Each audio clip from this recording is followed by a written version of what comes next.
राधे राधे। सभी हरि भक्तों और वैष्णव जनों के चरणों में मेरा प्रणाम। आइए मीरा चरित्र की आगे की घटनाओं को हम सब श्रवण करते हैं। भक्तों, जब भगवान के किसी भक्त पर कोई अत्याचार करता है, उनको दुख देता है और सताता है, तो फिर भगवान उसे कभी माफ़ नहीं करते। उन लोगों का विनाश निश्चित होता है। जिस भक्त को सताया जाता है वो तो अपने दिल से कभी भी किसी को कष्ट देना या अभिशाप देना नहीं चाहता, किंतु उनके ओर से भगवान ज़रूर बदला लेते हैं। तो आज इस वीडियो में हम यही जानेंगे कि मीरा जी पर अत्याचार करने वाले, उनको सताने वाले, हमेशा उनको दुखी करने वाले महाराणा विक्रम का क्या हाल होता है। तो आइए शुरू करते हैं। सन 1534 के बैसाख माह में मीरा जी हमेशा के लिए अपने ससुराल चित्तौड़ को परित्याग करके मेरठ वापस चली गई। एक दिन भोजराज के संग गांठ जोड़कर इसी बैसाख माह में गाजे बाजे के साथ मीरा जी महल में आई थी। आज सबसे मिलकर उसी प्रकार गाजे बाजे के साथ इस महल से वो विदा ले रही है।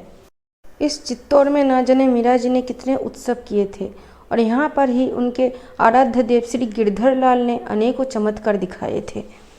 यहाँ उनके प्रिय सहचर कलयुग में द्वापर के भीष्म से भी भीषण प्रतिज्ञा का पालन करने वाले महाभीष्म भोजराज ने देह छोड़ी थी। यहाँ पर कितने ही उनको सुख पहुँचाने वाले और कितने ही उनको दुख पहुँचाने वाले लोग थे। सब कुछ का परित्याग करके आज वो यहाँ से हमेशा के लिए जा रही है। मीरा जी ने जाते जाते एक बार उस कक्ष में जाकर खड़ी हुई जहाँ पर भोजराज विराजते थे, जहाँ उनका पलंग लगता था।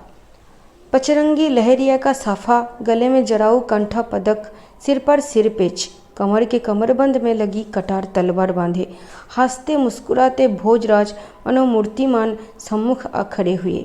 मीरा की आंखें भर आई।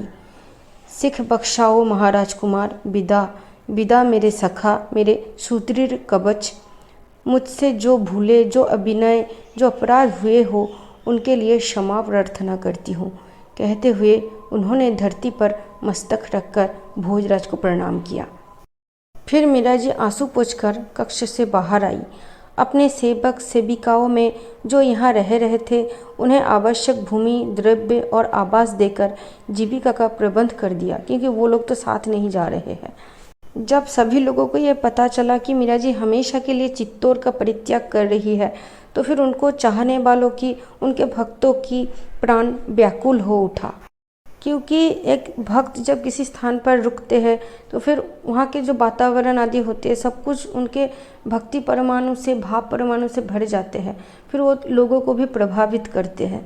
तो यही कारण है कि मीरा जी के चले जाने के बाद उस चीज़ का अभाव हो जाएगा। और एक संत में, एक भगवान के कोई भक्त में बहुत ज़्यादा आकर्षक शक्ति होती है। मतलब कोई उनके साथ एक बार मिल ले, उनको एक बार देख ले, तो एक ही बार में एक ऐसा एक मतलब आकर्षण हो जाता है कि फिर ऐसा लगता है कि वो चले गए तो जैसे हमारे प्राण साथ लेके जाए। ऐसा ही कुछ चित्तौड़ वालों का हाल था। वो हम तो बस कह रहे हैं, क्योंकि लेकिन जिन पर बीता होगा उन पर तो क्या ही बीता होगा, तो वही लोग जाने जो चित्तौड़ के उस समय पर थे मीरा जी के टाइम पे। मीरा जी की सास धनाबाई आकर मीरा जी को हृदय से लगाकर बिलक बिलक कर रो पड़ी। वो बोली, बेटा, मुझ दुखियारी को तुम भी छोड़ चली। इस पति पुत्र विहीना वृद्धा को कभी भूल मत जाना। अब मैं किसके आश्रय दिन काटूंगी। कभी 2 घड़ी बैठकर तुम्हारी बातें सुन लिया करती थी तो हृदय को ठंडा मिल जाती थी। अब किसका मुख देखकर जीऊंगी। कौन मुझ दुखिनी को धीरज देगा। मीरा जी ने धनाबाई के आंसू पोंछकर उनके पैरों में सिर रख दिया। मीरा जी बोली, इस जगत का स्वामी भगवान है हुकुम। उनका स्मरण सभी दुखों की औषधि है। संसार में सुख ढूंढने से निराशा और दुख ही पल्ले पड़ते हैं। भगवान का नाम लीजिए तो फिर सभी समस्याओं का इसी में हाल है। महाराणा विक्रम के माँ हरी रानी जी को भी मीरा जी ने प्रणाम किया। उन्होंने कहा कि मैं पहले समझती थी बिन्नी कि तुम जानबूझकर हम सबकी अवज्ञा उपेक्षा कर रही हो, किंतु बाद में मैं समझ गई कि अपनी भक्ति के आवेश में तुम्हें किसी का ध्यान ही नहीं रहता है। फिर मीरा जी ने कहा कि मेरे मन में कभी किसी के लिए रोष आया ही नहीं। मनुष्य अपने ही कर्मों का फल भोगता है हुक्म। दूसरा कोई भी उसे दुख या सुख कभी नहीं दे सकता। ये मेरा दृढ़ विश्वास है। फिर किस पर क्रोध करूं? क्रोध करने जैसा कुछ है ही क्या।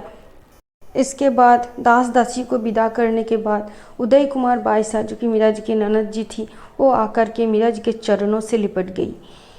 मीरा जी बोली, ये क्या बाईसा, श्री ठाकुर जी के चरण लगिए, उन पर विश्वास कीजिए। मनुष्य की कितनी शक्ति है भला, धीरज धारण कीजिए। मीरा जी ने उनको उठाकर हृदय से लगा लिया। मैं ठाकुर जी को नहीं जानती भाभी मारा, मेरे ठाकुर जी तो आप हो, मुझे मत छोड़िए। उदाबाई के आंसुओं से मीरा जी का कंधा भीग गया। ऐसा कोई धैर्य छोड़ता है भला? आप मेरी हो और मैं आपकी, और आपका अभी माताओं की सेवा करना अभी आपका कर्तव्य है। अभी श्री जी मतलब राणा जी अभी बालक है, उन्हें भी आपके सहारे की आवश्यकता है। भाभी, मैं आपकी हूँ, ये भूल मत जाइएगा, मुझे आपका ही आसरा है। उदय कुमार बाईसा दोनों हाथों से मुख ढककर एक ओर हो गई। तभी कुमकुम आकर चरणों में पड़ गई। कुमकुम वो है जो कि पिटारे में सांप लेकर आई थी, मतलब उनको पता नहीं था, अब आगे की वीडियो में देख लेना। तो कुमकुम के आँखों में झरता जल मीरा जी के चरणों को पकड़ने लगा। उठो, मीरा जी ने कहा, उठो, तुम पर बहुत कृपा है प्रभु की। अपनी दृष्टि संसार और इसके सुखों की ओर नहीं, प्रभु की ओर रखना। मन के सभी पर्दे प्रभु के सामने खोल देना, अपना कुछ बचा के ना रखना, ये ध्यान रखना। फिर मीरा जी की पालकी गई भोजराज के बनवाई हुई उस मंदिर की ओर। वो वहाँ पहुँची तो फिर उनको जिस दिन उस मंदिर का प्राण प्रतिष्ठा हुआ था उस दिन का स्मरण हो आया, जब वह भोजराज के साथ पूजा करने बैठी थी। मीरा जी को सारी पुरानी बातें याद आ गई। कैसा अनोखा व्यक्तित्व था उनका। लोगों की निंदा अपवाद वो कभी भी मुझ तक पहुँचने नहीं देते थे। अपने परिवार वाले और निंदकों के और मेरे बीच वो दीवार बन कर के खड़े थे। ऐसा सोचते सोचते मीरा जी के आंखों में आंसू बह चली। वो आंसू पोंछकर नीचे झुकी और चौकी की रज उठा करके सिर से लगाया। न जाने कितने संतों की भक्तों की चरण रज है यहाँ। जोशी जी ने उनको चरणामृत दिया।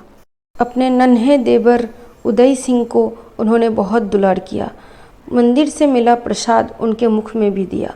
बाकी प्रसाद उनके धाई पन्ना, जो कि खींची राजपूत बधू थी, उनको देते हुए कहा, अपने प्राणों को बंधक रखकर बड़े से बड़ा मूल्य चुकाकर भी इस बट बीज की रक्षा करना। कल यह विशाल घना वृक्ष बनकर मेवाड़ को छाया प्रदान करेगा। ये जो उदय सिंह है, ये मतलब महाराणा विक्रम की तो मृत्यु हो जाएगी अब। तो महाराणा विक्रम के मृत्यु के बाद उदय सिंह राणा जी बनेंगे। ये उदय सिंह कोई और नहीं बल्कि जिनकी पूजा पूरा देश एक महावीर की तरह से करती है, वो है महाराणा प्रताप जी। उसी महाराणा प्रताप के जो पिताजी है वह यह है उदय सिंह जी, जिनकी रक्षा की बात अभी मीरा जी पन्नाधाय से कर रहे हैं। क्योंकि मीरा जी तो त्रिकालदर्शी है, क्योंकि एक भक्त जब उस लेवल पर पहुंच जाते हैं, मीरा जी तो क्या ही मतलब, मीरा जी तो पूर्व जन्म से भगवान श्री कृष्ण के साथ है, वो तो गोपी थी श्री कृष्ण की।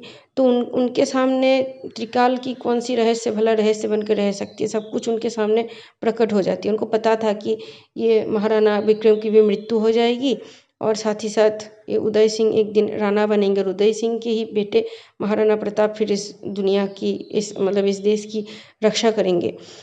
तो पन्नाधाय को ऐसी बातें बोल करके वो ब्राह्मणों को दान और सेवकों को पुरस्कार और गरीबों को अन्न वस्त्र आदि दे करके पालकी में सवार हुई और वो हमेशा के लिए अब चित्तौड़ का त्याग कर करके अपने मायके मेरठ वापस जा रही है। मीरा जी के मेरठ वापस जाते ही मेरठ का श्याम कुंज पुनः आबाद हुआ।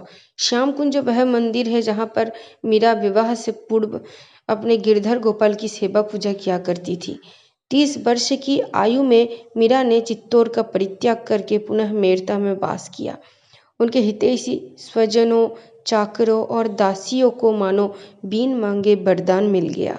हर्ष और निश्चिंतता से उनके आतंकित मन खिल उठे।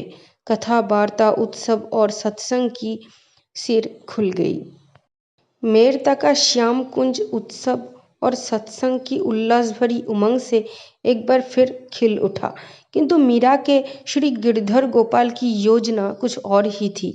उनके प्राणधन श्री श्याम सुंदर को अपनी प्रेयसी का अपने धाम श्रीधाम वृंदावन से दूर रहना नहीं सुहाता था।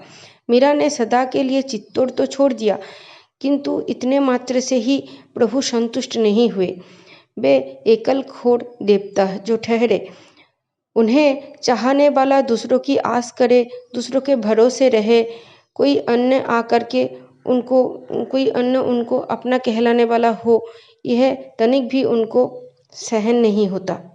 लेना देना सबका सब पूरा का पूरा चाहिए उन्हें।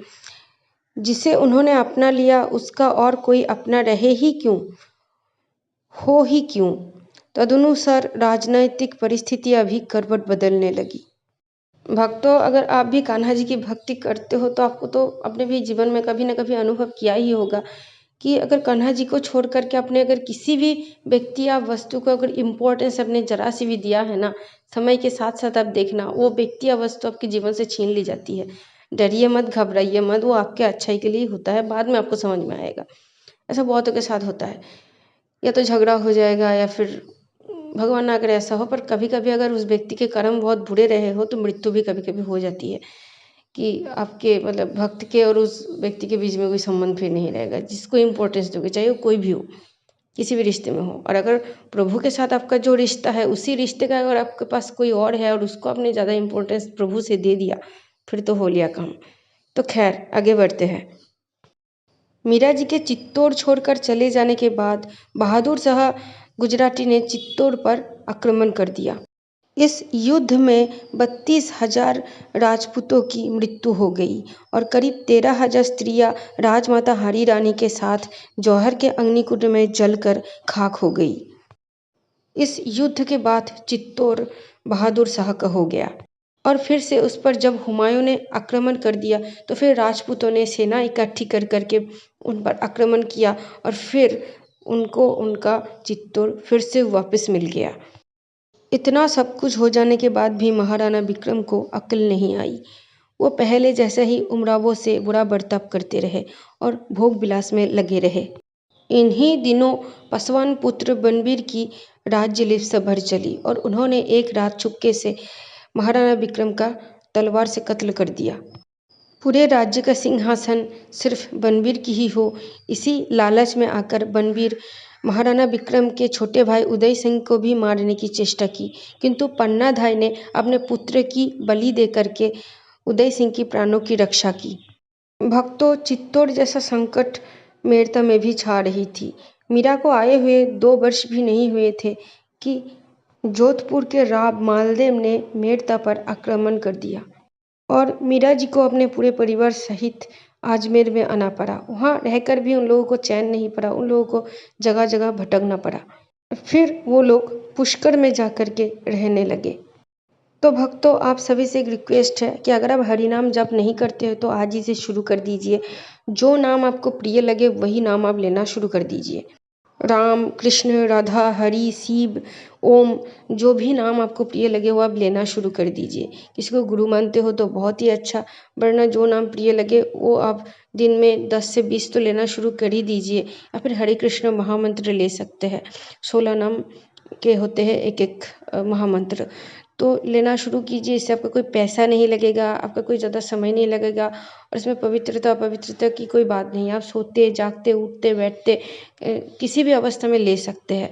कोई इसके लिए विधि या निषेध नहीं है, तो लेते रहिए। इससे आपका कोई बुरा नहीं होगा। इतने फालतू के काम, फालतू के वीडियोज़ हम देखते रहते, थोड़ा सत्संग सुन लिया जाए तो बहुत अच्छा कल्याण हो जाएगा।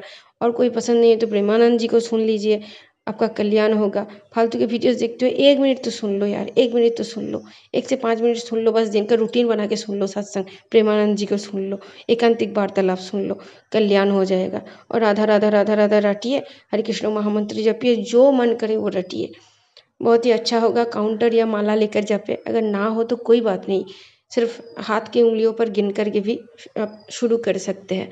कीजिए, क्योंकि कोई ना कोई साधन आपके साथ हो तो माला जप, नाम जप आपका छूटेगा नहीं। अगर आप ऐसे ही ज़ुबान से राधा राधा या राम राम जपते हो तो मन आपको भटका सकते हैं, छुटा देगा ये नाम। लेकिन माला हो, काउंटर हो तो फिर आसान होगा।